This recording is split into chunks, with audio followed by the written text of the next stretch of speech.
Welcome back to the Chronicles of a Gooner. I'm your host, Harry Symeou, and on this edition, we'll be looking back at that friendly victory over Charlton Athletic. We'll be talking a little bit about Mikel Arteta's defence, and we'll be focusing on Eddie Nketiah.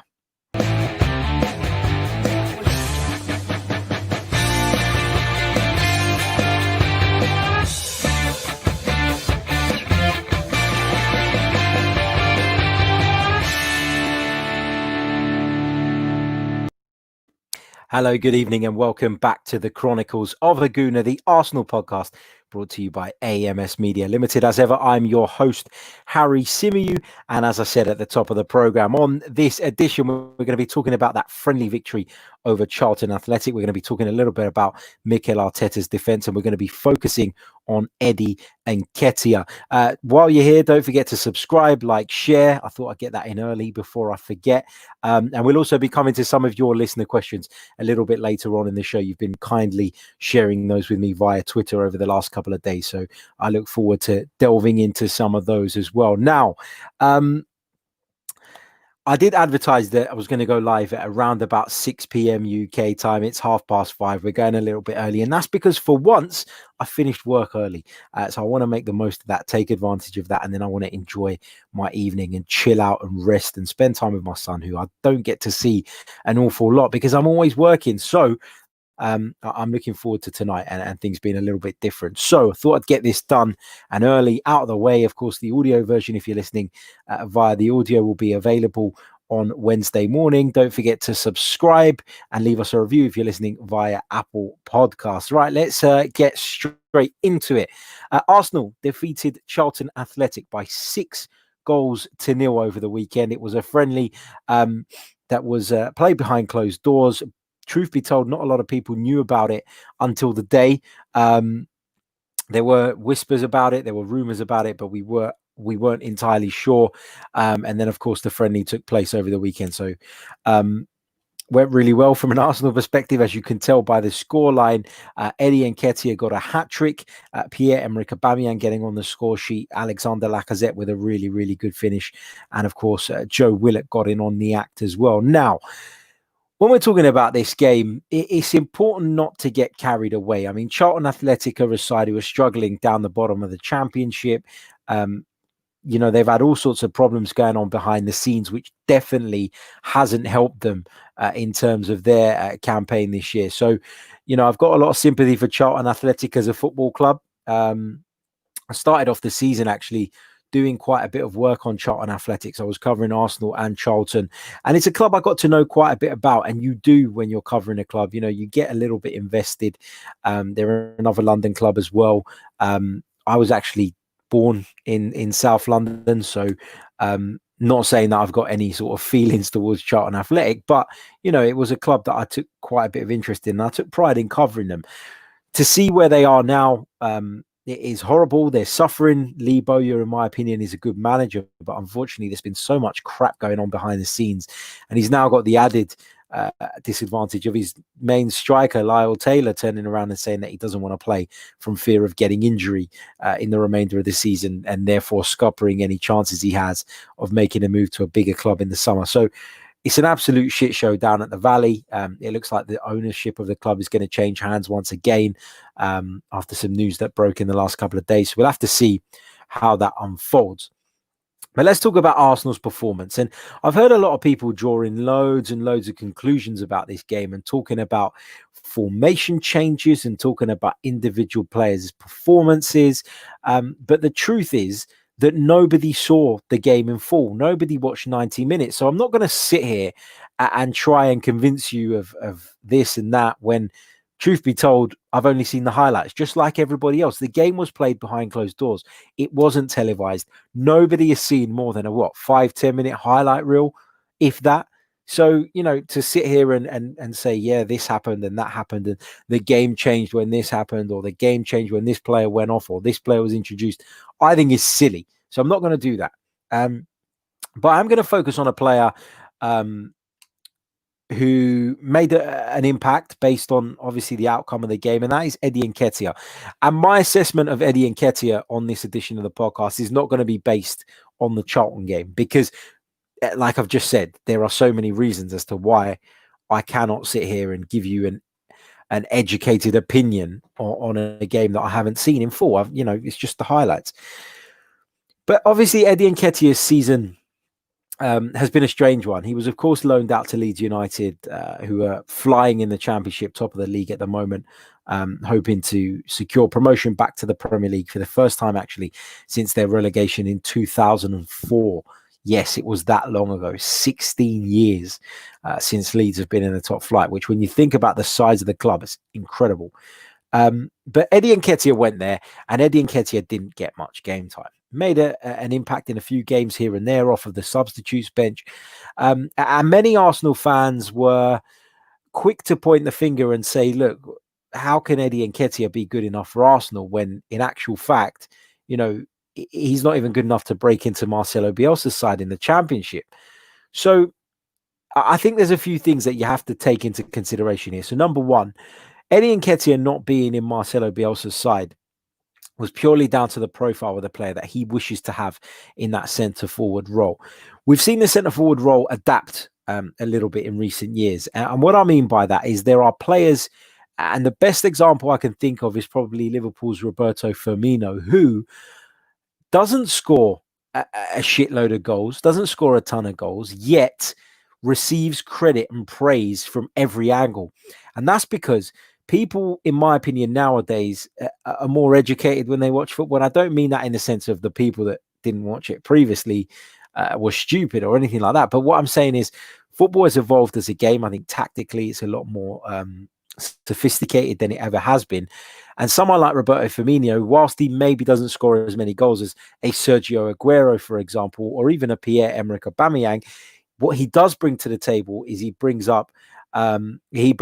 lot of link-up play. He brings the fact that he can occupy defenders, and his runs, and often when he drops deep, can create space for others. And that is so, so important now in the modern game, where coaches are very tactically clued up that as a unit, you can put together patterns of play that will open up spaces for your team. And often when you see chances created, it's off the back of not just one pass anymore, not just one killer pass, but off a series of passes, off a series of movements. And that's how you open teams up. And Roberto Firmino is someone who does that really, really well. Now, my worry with Eddie Nketiah is that Eddie Nketiah is a more traditional type of striker. And I've seen Arsenal fans compare him to Ian Wright. Look, he's got a long way to go before he can be spoken about in the same breath as Ian Wright. But where I think that comparison is quite accurate is in the sense of his positioning and where he likes to appear on the pitch and the positions that he takes up and where exactly he comes alive. Eddie Nketiah comes alive inside the penalty area. That space between the penalty spot and the 6-yard box, that is Eddie Nketiah's domain, if you like. That is where Eddie Nketiah springs to life. And that is where Eddie Nketiah wants to be. But unfortunately, in the modern game, you're going to have times as that type of player where you're not going to see much of the ball. You're going to be on the peripheries of the match, and you're not going to get the service necessarily that you'd like. And often you're going to have to come deeper. You're going to have to pull out to the right. You're going to have to pull out to the left in order to get more involved in the game. What does that mean? It means that you can't be in those positions as often as you'd like.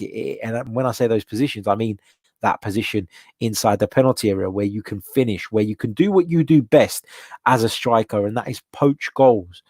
When I think back to some of my favorite players of all time, not necessarily Arsenal, but, Filippo Inzaghi was someone who was brilliant at that. He could be on the peripheries of a game for ages and then pop up inside the penalty area. And with one touch, he's decided the game. A more recent example would be somebody like Mauro Icardi, who was obviously at Inter's at PSG now. But Mauro Icardi, during his time at Inter, was very capable of doing that same thing. Ghosting through a game, you'd often watch 90 minutes and he touched the ball a handful of times. But when that moment came and when the ball was put into the right area or worked into the right area, eventually there was Mauro Icardi to poach a goal and make the difference. Eddie Nketiah, for me, is that type of player. He's not like Pierre-Emerick Aubameyang in the sense that he necessarily wants a ball played into a channel and he wants to run onto it and he wants to open up his body in a sort of Thierry Henry style and finish it. He's not like Alexander Lacazette for me, where he wants to receive the ball to his feet, even with his back to goal, and he's going to spin with a quick piece of movement or trickery and rifle it into the roof of the net. That's not Eddie Nketiah. Eddie Nketiah is a poacher, in my view. Eddie Nketiah is somebody who wants to arrive in those positions with the ball there for him to finish it, whether that's a pullback from, the likes of Saka getting forward or whatever, I don't know. But that's the point I'm trying to make. Eddie Nketiah is that type of striker. And I've come to that conclusion having watched him, quite a bit over the last few seasons. And that is where I stand on the type of player that Eddie Nketiah is. Do I think that Eddie Nketiah, though, offers enough to the team overall for you to carry him? That's a really, really difficult question to answer, because I think that with those strikers, and those strikers more so than others, they are judged purely on the amount of goals that they bring to the table. And you could argue that Pierre-Emerick Aubameyang at times is on the peripheries of a match, and that he only pops up with a goal from time to time. And then you think, well, not from time to time, very often actually. But I guess the point is, what else does he offer to the team? He's not hardworking necessarily. He's not robust. He's not someone who's going to get in the faces of the centre backs. He's not a target man. So that's the point I'm trying to make. But when a player like Aubameyang scores as many goals as he does, it's very difficult to argue against him being in the side. So for me, it's very difficult for Eddie Nketiah to establish himself in this starting 11 unless he's going to put goals in with great regularity, because ultimately that is what he's going to be judged on. Now, I guess the type of striker that Eddie Nketiah is nowadays is not fashionable anymore. And as the game evolves and as the game changes, we see different things, don't we? So a number 10 was massive. Everybody used to talk about number 10s.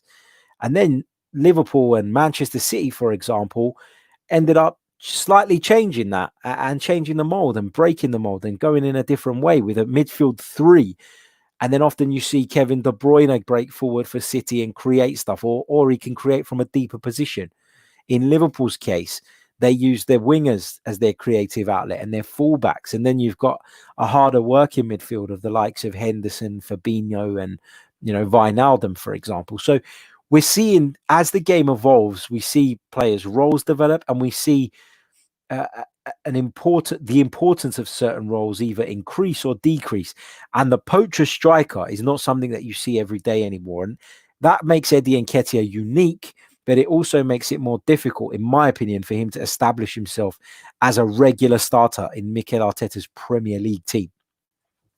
What do I think of him in terms of his ability? I think that Eddie Nketiah has clearly got a knack for scoring goals. He's clearly got a knack for appearing in the right place at the right time and taking up those positions. We know that he's been mentored quite a bit by Ian Wright in the past. We know that, that will no doubt help. And even if it's not necessarily on a tactical side, but it's from a, how to manage a personal life perspective, which is important for young footballers too. We know that Ian Wright has had a positive influence on Eddie Nketiah's career, and that's great. But in terms of how he establishes himself in this team, it's going to be difficult. It's going to be tough. And I think that you're going to see with Mikel Arteta between now and the end of the season, a lot of rotation in those forward areas, with the exception of Aubameyang, in my opinion, who is a nailed-on starter week in, week out. I think you're going to see Laka play sometimes through the middle. I think you're going to see Eddie play there. I think you're going to sometimes see Martinelli, sometimes Nelson. And I think Mikel Arteta is going to use the remainder of the season to establish the way he wants to move forward, even if, particularly if, early on in the restart, it becomes apparent that the Champions League places are out of our reach. Now, some would argue that they're out of our reach already, but Mikel Arteta's got to go for it. So I think he will do that. But if it becomes abundantly evident, if we drop points in the first couple of games and those that we're chasing pull away from us further, I think you'll start to see him experiment, and rightly so. Next season is going to be the real test of Mikel Arteta, rather than this season where he's come in and taken on an absolute shit show left behind by Unai Emery. So that's where I stand on Mikel Arteta. In answer to the question in the title of the podcast, is Eddie Nketiah, the real deal? I don't know yet. Is the honest truth. I think he is a useful striker. I think he is somebody that will score goals if given the game time. But the jury is out on whether he is good enough to lead the line for a club as big and as ambitious as Arsenal, and with a fan base as demanding as Arsenal's. That's my kind of conclusion on Eddie Nketiah. I hope he is. I hope he proves me wrong. But for me, there are still question marks about that. And a 6-0 win over Charlton Athletic and a friendly in which Eddie Nketiah scored a few goals isn't going to change my opinion on that. It's going to take more than that. And fingers crossed he delivers, and fingers crossed, he can come through and he can establish himself, because we all want to see the boys that have come through the setup be successful. So that's my thoughts on Eddie Nketiah. Let me know what you think in the comment section. I'll be coming back to some of those in a few moments' time. Got to point out, just 8 more sleeps until Premier League action returns, until Arsenal take on Manchester City at the Etihad. And of course, that was the game that we were due to play on that Wednesday night before it was postponed due to the coronavirus outbreak. Rightly so, I have to add, it was the right decision to make that call. I'm glad that the authorities did it. And if you just think how many people could have how many more people could have contracted the virus had that gone ahead, then it's scary to think, that we were 24 hours away. It was less than 24 hours to go when the game was postponed. So, it tells you how much we dodged the bullet there.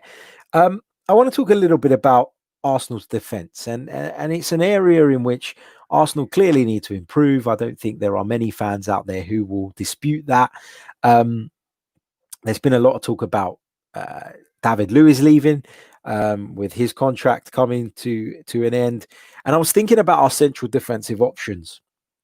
And I just jotted down a quick list, and let me know if I've missed anyone, because I've literally just done this now. You've got David Luiz, Pablo Mari, Sokratis, Mustafi, Holding, Saliba, and of course Chambers is going to return as well at some point. So there's quite a few options there. I think we can all agree that we could do with upgrading on a lot of them, but Mikel Arteta has options, and Mikel Arteta can, in my opinion, I guess, work now to try and find the most effective combination. Often when you're talking about central defensive partnerships and you're talking about central midfield partnerships, even, it's a lot of the time it's about balance. Do the two players complement each other? Do the two players have a strong understanding amongst themselves? Do the two players, fit together? I guess like a jigsaw, you're not always going to get the perfect fit, but you can try and get the best fit possible. And I think that Mikel Arteta has got a difficult job on his hands doing this. I think this is one of the biggest challenges that Mikel Arteta faces as the Arsenal boss at the moment. As far as we're aware, there aren't going to be major amounts of money available to him in the summer. There aren't going to be, tons of there isn't going to be tons of cash for him to go out and break the bank and sign in top quality central defenders. The club have obviously made a big investment in William Saliba. That was before Mikel Arteta came along. So there's no guarantee that he's going to like William Saliba straight away, that William Saliba is going to come in instantly, because ultimately Mikel Arteta had no input in him coming to the club. Pablo Mari is someone that Mikel Arteta has brought to the club. Is he someone that Mikel Arteta sees as a long-term solution, or was he just trying to plug a hole? That remains to be seen. Shkodran Mustafi has improved under Mikel Arteta, with the exception of a few mistakes here and there, but will he believe that he can do the job in the longer term? Don't think so. Sokratis, lots and lots of passion, as people like to point out, but in terms of ability, not quite there in my view. We don't know how long it's going to take Callum Chambers to get back to fitness. Rob Holding is someone who's not looked the same since he came back from his long-term injury. So there's so many questions to be asked there. And it will be interesting to see whether Mikel Arteta picks a pair now that the Premier League is returning and sticks with them, or whether Mikel Arteta uses this period, as I said, perhaps if we find couple of games into the restart that the Champions League is looking out of our reach. Will he then use the remainder of the season to test out different pairings and see how that goes? I don't know. There's so much to keep an eye on in terms of how Mikel Arteta is going to take this team forward and how we might progress. In the fullback positions, I think it's a lot simpler. Of course, when you look at right back, you've got Hector Bellerin in the standout choice. Ainsley Maitland-Niles has filled in there at times. Don't know what's going on with Cedric Suarez, if I'm completely honest. Is the loan deal going to be extended? I don't know. If I have missed something on that, it's because I've been inundated with work and focusing on other things over the last few weeks, given that the Premier League has stopped and given that the podcast stopped for a few weeks as well. So I don't know. There are pictures of Cedric Suarez in training with Arsenal, and so if he was going to go, I don't think the club would have been releasing them, or if we know he hasn't left yet. But yeah, be interesting to see if he's fit now. Then we've also seen Mikel Arteta at times use Mustafi and Socrates in those positions. And as I said on the last video, which was the tactical adjustments that Mikel Arteta has made, if you haven't checked it out, please check it out on the channel. I spoke about the changed role for the Arsenal right back, and that with Arsenal's left back, whether it's Saka or Kolasinac bombing on as often as they do, we're likely to see the right back role slightly adapted, at least for the time being, at least till someone comes in that Mikel, or he has a central defensive pairing that he's completely happy with. I think we're going to see that. I think we're going to see the right back be a bit more conservative, which doesn't mean that you're going to see Socrates and Mustafi playing there regularly, but what it means is they can slot into that role if need be, if they're not expected to be bombing on and providing support. There's the question around Bukayo Saka. Fantastic players come into the team. He's been excellent. He's been brilliant. But then, now that Kolasinac is back, do you look at using Saka in a more advanced role, or do you leave him at left back? There's so many questions, and I can give my thoughts and my opinions on those. And I think that Saka, in the longer run, is a forward, and I want to see him in a position where he can impact games more. Having said that, he has been able to impact games arriving late, because often when you do that from left back, you are unmarked. You're not necessarily the fullback's primary focus. You become an overload, and being an overload means that you're often a spare man, and you have that space, and you can get forward and create stuff. So, be interesting to see Mikel Arteta weigh that up. Does he feel like Saka is going to be more effective being that overload player? Does he feel like he doesn't want to see him stuck at left back moving forward? I don't know. There's so much to discuss. Let's go through some of your comments in regards to the stuff that I've been discussing so far, and then I'll come to some of the questions that you guys have been sending me via Twitter over the last few days. Omar says, Nketiah not good enough in my opinion. Going back to my comments on Eddie a little bit earlier on. Stan the Man says, Eddie always does well in friendly or preseason games. If there's one player an empty stadium might suit, it's probably Eddie Nketiah. Bennett H says, I'd bring Phil Foden. I think that's wishful thinking, mate. I think Phil Foden is a fantastic talent, but I can't see him coming to Arsenal anytime soon. Chris says, I think Nketiah would be a good backup for 2 seasons, and after we'll judge if he's good enough for the first team. Marble Halls TV says it was just a friendly. I think we're looking at this too deeply, and I think you're absolutely right, mate. And that is why I made the point before I even started talking about Eddie Nketiah, that I can't believe how many people are drawing these massive conclusions from a game that they've seen a 5-minute highlight reel of.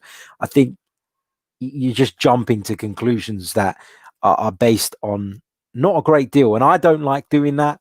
Those of you who watch or listen to the show regularly will know that. That's why I haven't got involved in all the transfer talk in recent weeks, because I don't think there's any substance to it. So I'm only going to talk about things that I think are relevant. And whilst the friendly was worth a mention, it isn't the be-all and end-all, and it shouldn't dictate our conclusions. Let's see what else we've got here. Carol says, hi Harry, Eddie definitely needs to get some playing time this season. Kevin Mark says, Eddie's never good enough to play for Arsenal, just my opinion. Talent clarity can be seen from Saka and Martinelli, but less from Eddie. Take into context, all three are in the same age bracket. Yeah, I think I agree that they're probably that Martinelli and Saka are probably further along the development line, in my opinion.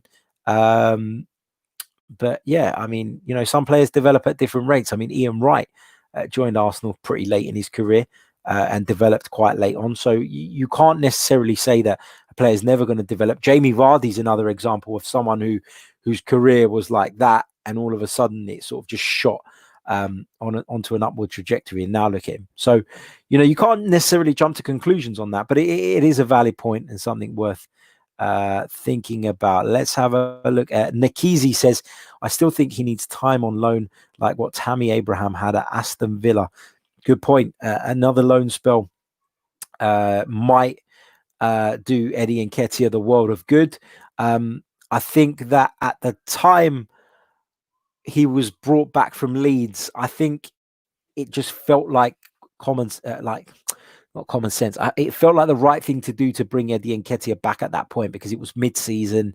If he did go out on loan to somewhere else, he would need time to settle, and then would it be a waste of time? So I think, given that he came back in January, I think it was the right call to just bring him back to Arsenal, give him a few games in the cup competitions, and then we can assess over the coming months whether he needs that loan deal or whether he should stay with the club. Going on to my point about the centre backs, I was talking about the array of central defensive options that Mikel Arteta has at his disposal. Not that any of them are particularly great. Here are some of your comments. Marble Halls TV says 8 centre backs. 8. Why? We've got a lot. We have got a lot of central defenders at the moment, and I guess that pot is going to be narrowed down over the coming months, maybe over the summer. We'll have to wait and see. Stan says Mustafi and Socrates should go in the bin, and that Pablo Mari is slower than the EA servers. Let's see what else we've got. Question from Azzy. He says, Martinelli, what's your views on him? I think Martinelli is an incredible talent. And I think when I look at him, he's got that typical South American hunger and fire and passion that you see in the likes of you have seen in the past in the likes of someone like Carlos Tevez, maybe Luis Suarez, that dogged, tenacious, style to their game, but also the technical ability and the talent. And I've been really, really impressed by what I've seen of Gabriel Martinelli. I think that his early performances in an Arsenal shirt have probably increased the pressure on him a little bit. And I do think that in some instances, people are getting carried away. I think this guy has got the ability to be brilliant, to be one of the world's best. I genuinely feel that. But I also think we have to advise caution, and we have to accept that there's going to be some ups and downs along his development path. And so, whilst I'm excited by him and really looking forward to seeing what he brings to the table, I'm not going to put too much pressure on him at this moment in time. Brian says, you're right, Harry, about getting involved with the transfers at the moment. It's all a load of bullshit. Great show. Cheers, mate. You're welcome, mate. Thank you for tuning in. And don't forget, guys, if you are watching us on YouTube live at the moment, please do hit that like button. Apologies for the background behind me, having a bit of a clear out during the lockdown. Been making some modifications to the couple of sets that we've got in the studio. So over the next week or so, you'll be seeing some better stuff. So looking forward to getting that all off the ground as well. Chronicles of a Gooner is growing, and we're in the right direction. A big thank you to everyone who supported it in the couple of years it's been going. And also, don't forget to head over to chroniclesafc.com for some written content as well, which I'm sure you guys will enjoy. Let's go over to some of the questions that you guys have been sending me over the past couple of days. And the first one comes from Glenn, who says, who would your starting 11 be for Manchester City?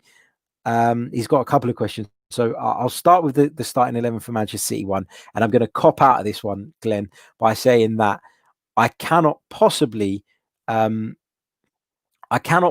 give you a starting 11 for that game, because I think that there's going to be so many factors involved. And just like the Bundesliga, which I've been covering a lot of games on in recent weeks, it was so difficult to predict the teams that were going to come back in the restart because of the fitness levels and the fact that some people are at different levels than others. So I'm not going to try and predict the Manchester City 11, But we are going to be doing a preview show on that Monday with a Manchester City fan and colleague of mine. So I'll be predicting the starting 11 then, when I've got a bit of a better idea as to who's fit and who's not. He says, would you extend Ceballos' loan deal for another season? Danny Ceballos started to show glimpses of him actually settling in before the lockdown, which is a fucking pain in the ass because it came at the worst time. In terms of extending the loan deal, I don't know, is the honest answer, because first of all, Real Madrid have to be willing to do that. The player has to be willing to do that. There's a lot of factors involved in extending that loan deal. It's not as simple as me saying, would I do it? If you're asking me, would I do it? If the fee was relatively low and something that Arsenal could afford, and it isn't going to prevent Arsenal moving for their targets in the transfer market, whoever and however expensive they might be, then yeah, I'd extend it. I'd give him another go. I think that there were signs under Mikel Arteta that he was on the right track. And he also says, if we can only fix one position, what would it be? Centre back or defensive midfield? I think centre back for me. I feel like if Mikel Arteta gets the balance right in the middle of the park in terms of picking the right personnel, then I think that he can compensate for that a little bit easier than he can compensating for just a poor selection of central defenders. So I choose centre back on that. What else have we got here? Guna's podcast says, why do people named Harry always have amazing hair? Thank you very much. Needs a bit of gel today. Bit of a mess. But thanks for that. I'll take that as a compliment, even if it was intended as a piss take. Question from Bandeliz, who says, with the government clearly not concerned with the large crowds during protests over the last week, is it time we started to discuss fans returning to football stadiums? In my opinion, no. I don't think that people should be allowed to gather for the protests in the way they have, given that this thing is still so prevalent. I think that the way the easing of the lockdown has been handled has been all wrong. I think in a not, I guess in a, how's the word? How do I put this? Without maybe, no, actually, I think they intended to ease the lockdown by being unclear and by lifting the strictest of restrictions in order to try and get the economy back up and running. I think they've proven that that's all they care about. I think that whilst I've enjoyed some of the restrictions being lifted, and I've got to see some of my friends and we've had barbecue parties and whatnot, obviously while maintaining social distancing and all that stuff, I don't think it was the right thing to do to make that decision so early. Therefore, I can't get behind football fans returning to stadiums right away, as much as I'd love to be back at the Emirates as soon as possible. And the last question I'm going to pick up on, just because we're running out of time, is from Steve. He says, if it were up to you, would you hold on to David Luiz for another season, even if it costs the club £5 or £6 million in wages? Oh, I guess I would keep hold of David Luiz because, as I said on a previous podcast, I think not last week, the week before maybe, that his influence on the younger players is positive. Add to that the fact that I don't think we'll be spending big in the summer, and therefore we probably won't be able to replace him with somebody as experienced. I think you probably have to hold on to him. But that's all dependent on what comes up in the transfer market. If somebody becomes available who Mikel Arteta thinks can do a better job over a longer period of time, and David Luiz's wages would prevent us doing that deal, then yeah, let him go. I trust the manager on this one completely, if I'm honest. I think we have to, in previous years, we've complained and we've moaned and we've groaned about spending and about the fact that whenever the club seem to spend, they seem to then recuperate a load of money, etc. I think this year I'll be giving them a bit of a break from the moans and groans about spending because of the impact of the coronavirus. And I think that it's going to be the impact of it is going to be felt right across the game, rather than just that particular football clubs. I think there'll be some clubs that deal with it better than others.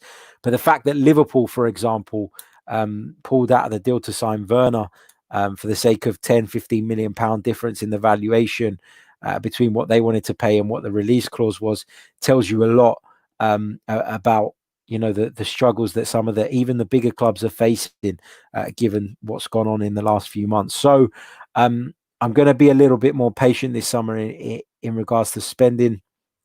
I hope that Arsenal spend what they do have wisely, but I also think that having asked the players to take a pay cut for a 12-month period, they're going to be reluctant to be doing any major business as well. So I've gone around the houses, but the long and short of it is I'm going to be giving Arsenal a bit of a break in terms of what they can and can't spend this summer. And I'm going to say that if we can't replace David Luiz because finances don't allow us to do so, and it's cheaper to keep him on, and Mikel Arteta thinks that he can add something and bring something to the squad, then I'll keep him. Yeah. Just finally, I'll pick up this one that's just come through in the chat. Harry, thoughts on the Thiago Silva link to Arsenal? Again, he's going to be wanting crazy wages, isn't he? And this is a problem. So I think that will rule out him coming to the Emirates. There's been links with Thomas Partey as well. I'll just quickly address that. Again, I'd love to see Thomas Partey come to Arsenal. I really, really would. My heart says get him, go out there, do what it takes. But my head says that unless,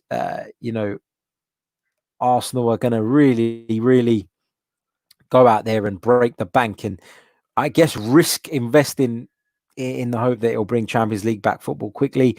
I guess the Pepe one was a risk, but it was done over a long period of time. So it's less of a risk. But I'm sure that Atletico Madrid are going to be well aware that they can get Thomas Partey's release clause, if there is indeed one, up front. And I think that is going to make it really difficult for Arsenal to get that deal done.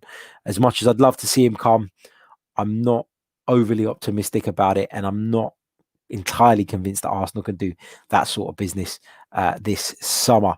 Right, that brings me to the end of another episode. Thank you so much to all of you who have tuned in. If you're watching us on the live, hit that like button. It is really, really important. Subscribe to the Chronicles of a Gooner if you haven't already. And we have returned to a full program, and that is 3 podcasts per week. We'll be back with a social club and then another Arsenal related episode between now and the end of the week. So I look forward to catching up with you guys then. Until then, take care of yourselves, stay safe, and it's just 8 more sleeps till the Arsenal. Come on, you Gunners.